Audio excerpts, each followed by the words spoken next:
your assessment of what happened in India's Pahalgam in Kashmir on April 22nd? And what's your reaction when you first have heard about the heinous attack in terms of the timing, its location, the method, and the casualties? So if you look at the history of Kashmir and what's happened historically, anybody seen the movie Kashmir Files or understands the history of that region. When I went over to India many years ago in the early 2000s, about 20 years ago, I remember talking to the defense forces about that area, and it was a huge concern back then. Nothing's changed. There's still Muslim insurgents. There's still instability. There's still threatening and posturing by Pakistan. This is just more of the same of people who would want to steal that area away from India, to destabilize that region, to make people scared to live there. Right. That's what terrorists do. Prompt to condemn this attack, this act of terror, as the co-chair of the India Caucus.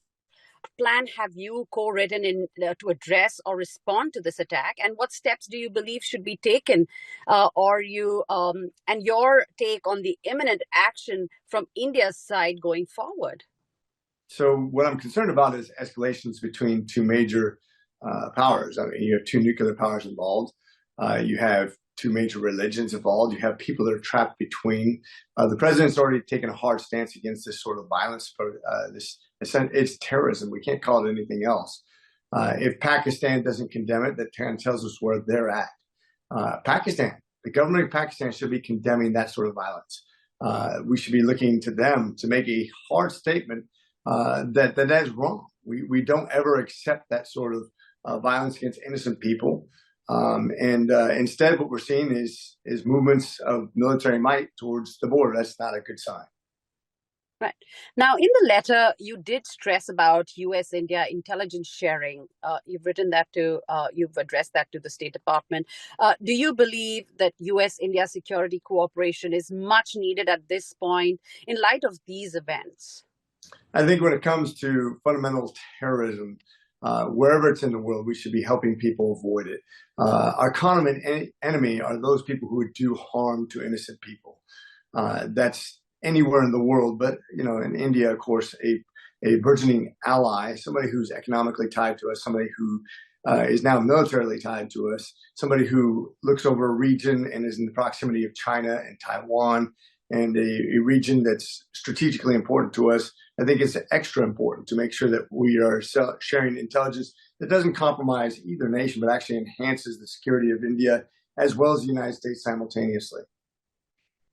Now, General Asif Munir, the Pakistan's army chief, just days before the attack, made a controversial speech discussing the Hindu-Muslim divisions and describing Kashmir as Pakistan's jugular vein. Do you believe these statements reflect the official position of the Pakistani government, or was General Munir's speech a warning sign? If so, what indicators point to cross-border involvement from the Pakistani side? I think it's inflammatory, at least, to basically involve Kashmir as basically, when you say jugular vein, you're talking about a vascular system to a body. He's basically inferring that Kashmir belongs to Pakistan. That's inflammatory. He didn't condemn the violence. He didn't condemn anything that's happening in an aggressive posture towards Kashmir. I think that should be condemned by his own government. Now, another absurd comment coming in from Pakistan's defense minister. He made a statement after the attacks about that Pakistan has been performing the dirty work of the United States while also denying the existence of Lashkarto in Pakistan. What is your response to these claims? Well, I can't speak to the second so much as the first, but the first one actually makes me angry. Don't tell me that Pakistan is doing anything that's dirty work for the United States. Be specific if you're going to make that sort of assertion. Be very specific and be very careful, because now you're screwing with the United States' intentions. You're telling us that we want Pakistan to do dirty work in India. How dare you? That really upsets me. Don't ever infer that the United States has evil intent in India through Pakistan. That is a ridiculous and despicable statement. Right.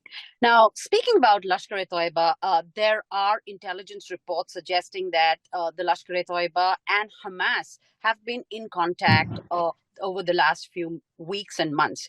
Do you see the Hamas playbook being put out into action in this terror attack in Kashmir? It doesn't matter what the name of the organization is. If you're a fundamentalist Muslim terrorist, you have one goal. That is defeat everybody else.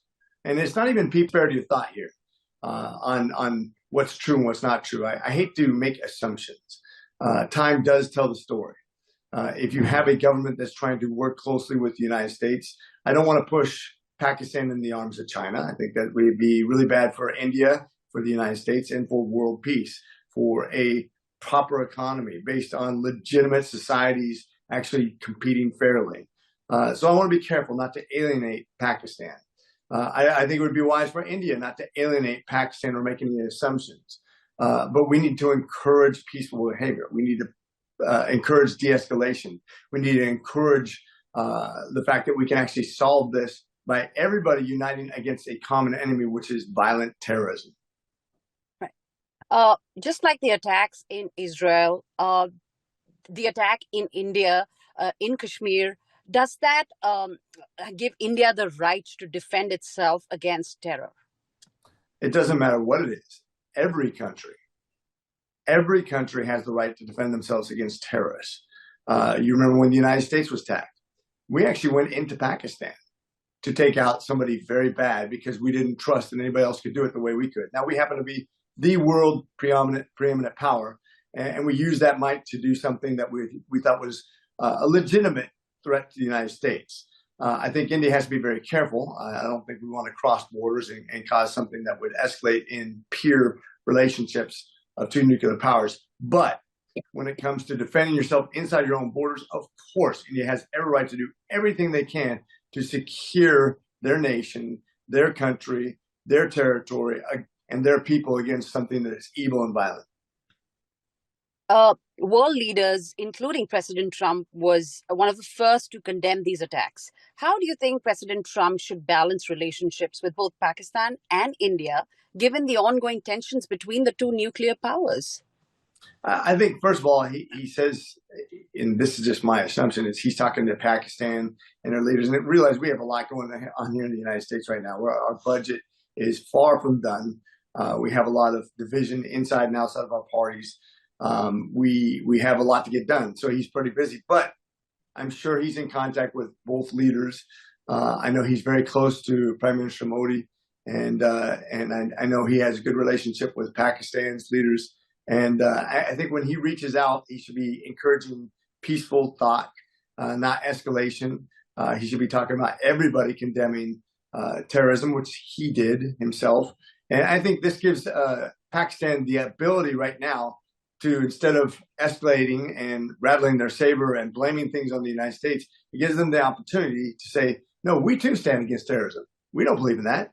And that's their opportunity to define themselves as a nation. What do they stand for? And by the way, that will also tell the tale whether they're more scared about terrorists inside their own countries and destabilization of their own country rather than actually standing up against something that's evil. Right. You talked about the opportunity that Pakistan has. Over the years, have you ever felt that Pakistan has taken concrete steps to prevent terrorist activities in the region while maintaining productive relationships with regional governments? Have you seen that happen ever? I have, well, at least in rhetoric. I don't know about the fine-tuning of what they actually accomplished, but I've talked to their ambassador, and the verbiage seems to be good. In other words, what they've tried to accomplish and how they've tried to root out some of the terrorist organizations in their own country. And by the way, they're not immune to their own terrorists. They're not immune to Muslim fundamentalism. They're not immune to destabilization from terrorists within their own country. And realize they have some tribal areas that are very difficult to penetrate. They're insulated by several layers of tradition and history. So they have their own issues to deal with. So I don't want to demonize the entire country. I don't want to demonize the entire people. There are peaceful people that live there, people who want to live in harmony with others. But there's also some very violent people. When it comes to the current government and their history of recent jailings of former leaders. They have some issues they need to deal with, but they're trying to work through those things. I want to give them the benefit of the doubt. Like I said, it doesn't help us to push them in the arms of China or Russia in an effort to divide. I think we need to continue to bring them to the table so we can solve some real problems. Right. Do you believe that there will be some progress from the U.S. diplomatic efforts to reduce tensions between Pakistan and India? And you did talk about your meetings with the ambassador here in people outside of your faith. It's people inside your faith, to subdue them, to make sure that your sect of violent Muslim faith rules over other sects of their own faith. This is the problem with that fundamentalist terrorist organization. It doesn't matter if it's Hezbollah, Hamas, the Houthis, it doesn't matter who it is. It's always violence, and they always pick on the most innocent people. They are not people who are good. They don't have a good cause. They think they're godly people. They are evil people. They are serving an evil cause. Everybody who's been born in this world and can grow up without being polluted in that sense understands that this is evil, and there should never be a justification for it. And of course they're going to coordinate with each other, because evil loves evil. Birds of a feather flock together, and these people are all evil.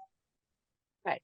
Now, talking about something that has moved India and the people who follow a certain faith, follow Hinduism in India, is that experts are drawing parallels between Lashkarto and Hamas and Hamas, and their tactic of targeting a specific religion, and this time being the Hindus in India.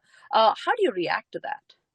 They're going to target whoever's in that region that doesn't agree exactly with them. If you're not subdued and submissive to that sect of religion, it doesn't matter what religion you are. You could be Hindu, you could be Christian, you could be a subset of Islam that doesn't agree with them, and they're going to be violent towards you. They're going to kill you if they can. They're going to chase you out if they can. We've seen the same playbook in Africa, in India, and all over the world, wherever they can go, where they can propagate their hateful and dominant message.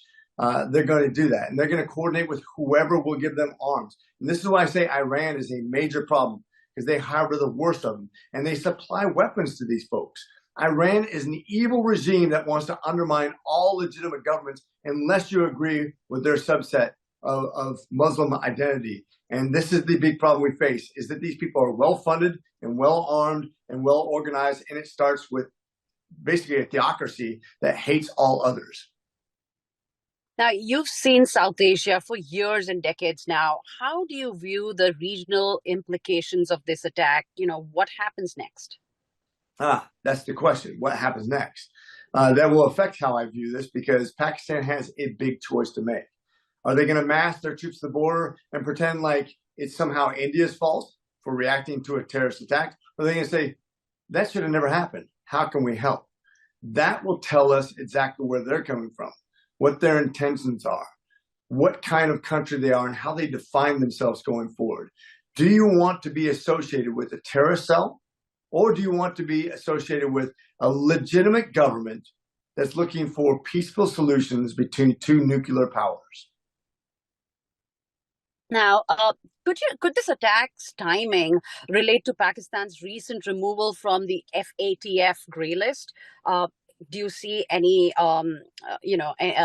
paths crossing here? I'm not sure. I really don't have the inner working of that, and I'm not affiliated with that, so I don't want to comment on something outside of my own purview. But the more they support something that's illegitimate, something that's violent, the tougher it's going to be on them internationally. Is Pakistan using this incident to deflect from, its numerous domestic problems, whether it's the economy, whether it's the disasters there? Are they trying to derail from the actual issues that are in Pakistan? I wouldn't doubt it. I mean, it's hard to say. I hope the government's trying to do a lot of good things, and I try to give people the benefit of the doubt, but time will tell. If you're focused on something that India is doing in reaction to something that was very harmful and violent in their own borders, instead of focusing on the things that they need to correct and their own legitimacy, then that will tell the story. My hope is that they'll get this messaging straight, and that they'll come clean, and they'll make sure that they are on the side of righteousness and defending the innocent and on defined borders and working things out peacefully. But yes, of course, if you're having problems, governments always try to tend to deflect because that's what governments do. Let's just take you back in time where after Osama bin Laden was found in Pakistan and now this attack, is India's neighbor really returning to its terrorism epicenter reputation, which it has been, doing for so many years now? I hope not. I've talked to their ambassador. I've talked to people who are refugees from there, and I will tell you that there's a huge in the United States, the Pakistani ambassador. Could you just talk about what he had to say after this event happened? Sure. First of all, we wrote the letter to the Secretary Rubio, and I do believe he's going to be involved in this peace process, that he will be leveraging the United States position both economically and militarily to solve some real problems, and hopefully we'll be peace brokers in that region. When it comes to the ambassador, what they inferred to me, and this was prior to this, of course, as a matter of fact, it was prior to being sworn in this time around, before President Trump was even the president. He talked about what kind of steps they've taken to de-escalate tensions and what they've done to de-escalate, even inside their own country, some of the radical Muslim terrorists, and how they've tried to crack down on that.